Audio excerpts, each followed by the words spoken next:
Happy Monday, 521. I hope everybody had a great weekend. And for those of you that have today off, I hope you get some rest and relaxation. And for those of you that are working today, it means more than likely you either have next Monday off or a couple days off next week. I know up here, about half the educators have 2 Mondays off, and about half have next week off.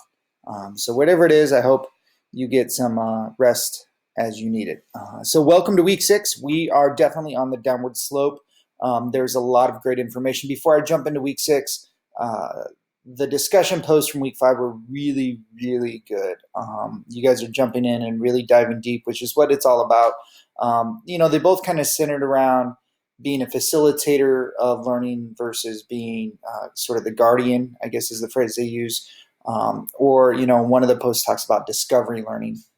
And so there's a lot of great information in there, a lot of great tips, and you guys were sharing resources.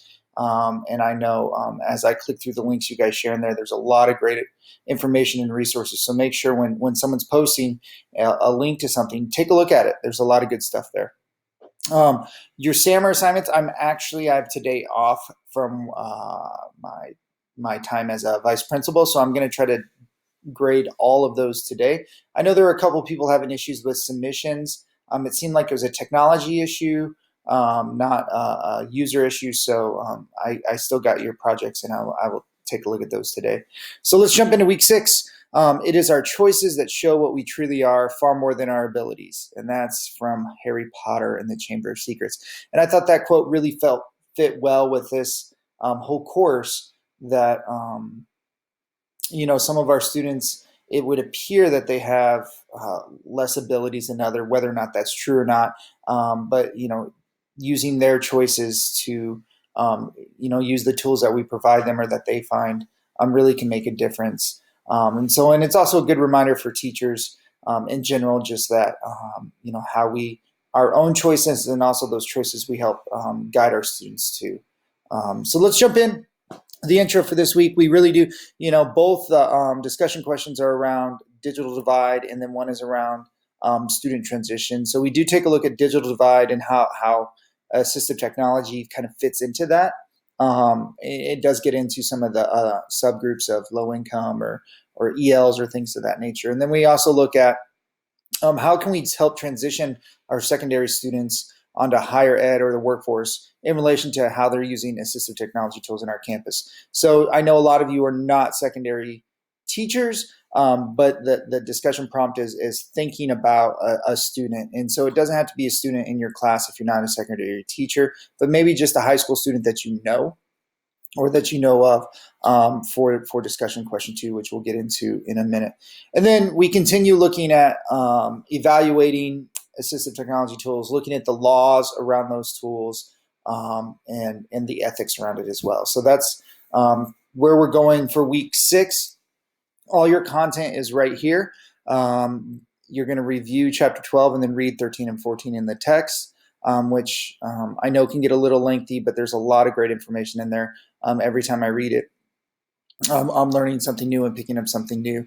The article on digital divide, and then when it says become familiar with these websites and articles, that doesn't mean you have to read them, word for word or do a close read on them, but scan through them. A lot of this information is going to help you for your discussion board questions. I did read and go through all of these. Great content, great information. The Autism Speaks one, the resource guide, is really, really good. So your discussion board questions, and I'm going to pop over into the week. And there are bullet point here for those of you that like bullet point, but sometimes I know that it's much easier to kind of see it. And so I'm going to pop in to discussion 6.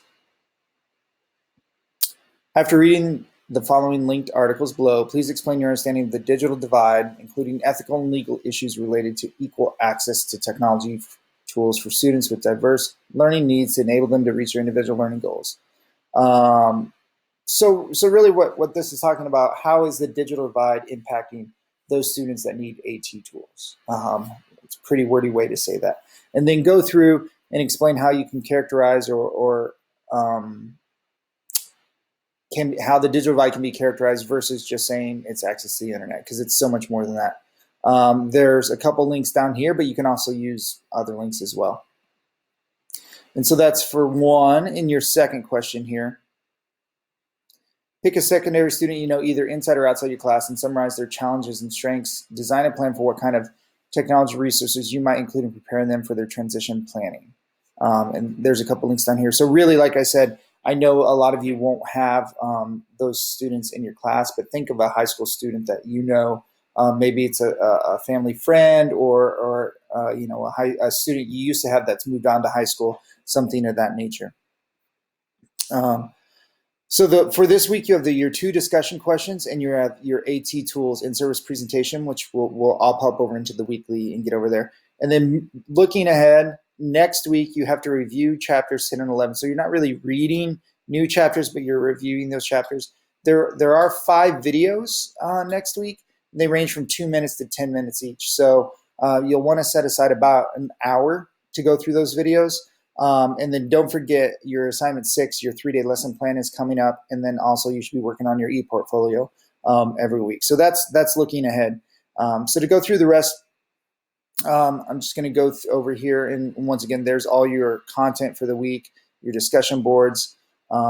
So I'm going to pop down to the very bottom here. And this is your in-service presentation. And I know I talked about this last week a little bit. But there's a lot of information here on what it's looking for. 2 pages, right, to guide you.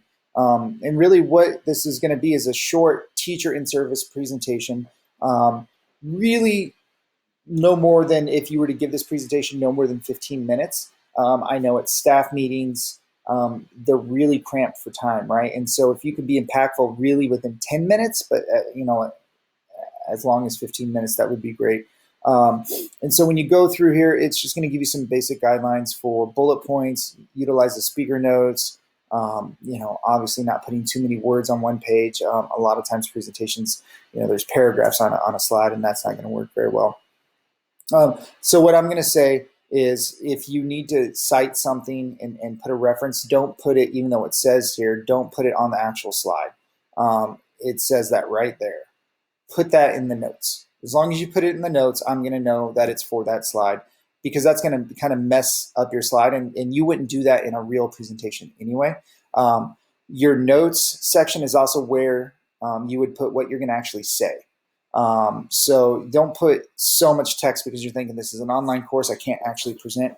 Utilize those speaker notes very well. In Google Slides, you can actually format the speaker notes with bullet points, underlining, pictures.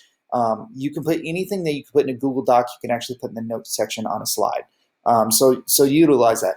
If you want to try doing a voiceover and giving your presentation and using something like Screencastify to capture that, you're welcome to. See, right here is I have my Screencastify Chrome add-in, and it's what I use for you guys. And so you can put your head down in the corner here. You could have your Google Slides going. You can even turn on closed captioning on Google Slides, and that would be a great way to kind of actually give the presentation.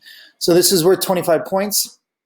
And you go through here, and here's all the items that you need to include for this tool. So really, I would say focus on one tool, or if it's a couple tools around this same, you know, assistive technology area. So if they're both around reading, or if they're audible or visual, you could do that. But really, the idea is that you could use this with your staff and really say, hey, try something new. This is something that could really help students. So these are the questions that need to be answered.